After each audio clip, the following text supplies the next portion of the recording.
matinale d'Europe 1, 6h30, 9h. Thomas Soto.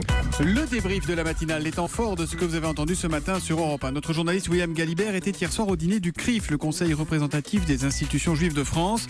Les candidats Emmanuel Macron, Benoît Hamon, encore François Fillon étaient présents et le chef de l'État aussi. Écoutez, c'était dans le journal de 7h.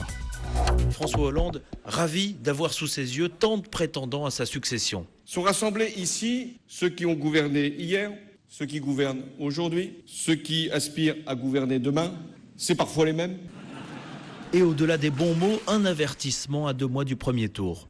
La France, elle ne succombera jamais à l'extrémisme. La France, j'en suis sûr, elle saura faire les choix qui correspondent à son honneur et à sa grandeur. Vive la République et vive la France. François Hollande hier soir au dîner annuel du CRIF. Le défenseur des droits, Jacques Toubon, était lui ce matin mon invité à 7h45 pour l'interview Vérité. Il publie aujourd'hui son rapport annuel d'activité. Il est venu nous le présenter en avant-première et il attend les résultats de l'enquête sur l'affaire Théo. Écoutez. Je vais vérifier si le comportement de ces policiers a été conforme aux règles de déontologie professionnelle, si l'intervention était nécessaire, si elle a été proportionnelle à la situation. Ça s'appelle la déontologie de la sécurité. J'en suis chargé. Quand ça, à peu près je pense d'ici quelques semaines. Ça dépend aussi beaucoup, vous savez, de la possibilité pour moi d'accéder aux dossiers, aux vidéos. Je ne suis pas un juge. Mais en même temps, la position qui est la mienne, qui est une position totalement indépendante, me permet de dire des choses sans me préoccuper, en quelque sorte, de ce qu'on en pensera. Voilà, Jacques Toubon qui était ce matin en direct sur Europe 1. Julie, vous vous souvenez, il y a 4 ans du scandale des lasagnes à la viande de cheval. Oui. C'était chez Findus. Eh bien, le magazine 60 millions de consommateurs est allé tester les plats cuisinés de 60 marques différentes, 4 ans après donc. Le verdict, le verdict, c'était à 7h avec Benjamin Lévesque.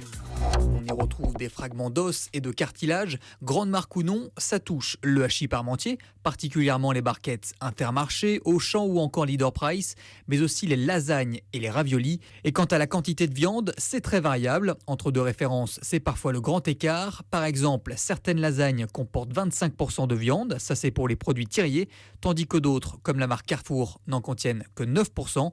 Et le prix n'est pas du tout un indicateur de la quantité de viande. Voilà, le prix n'est pas un indicateur de la quantité de viande. Lisez bien les étiquettes. Notre correspondant dans l'Ouest, François Coulon, a lui rencontré à Muron, c'est en Charente-Maritime, une médecin qui est vraiment pas comme les autres. C'est le docteur Micheline Foucry. Et elle a 87 ans, le docteur Foucry. Elle exerce toujours et elle compte surtout pas s'arrêter. Écoutez, c'était à 7h. Je ne vais pas laisser tomber les gens. La situation fait qu'on est obligé de continuer à travailler. Et il n'y a pas de nouveaux médecins parce que les médecins ne veulent pas s'installer dans la campagne. Alors il faut bien que je continue. Est-ce que vous vous sentez un peu dépassé quand même médicalement ? Quand j'ai un problème, de toute façon, je téléphone à mon fils. Alors le fiston Michel, 62 ans, lui aussi généraliste, à 10 km de là, prendra certainement sa retraite avant sa maman qui avoue un péché mignon, sa décapotable.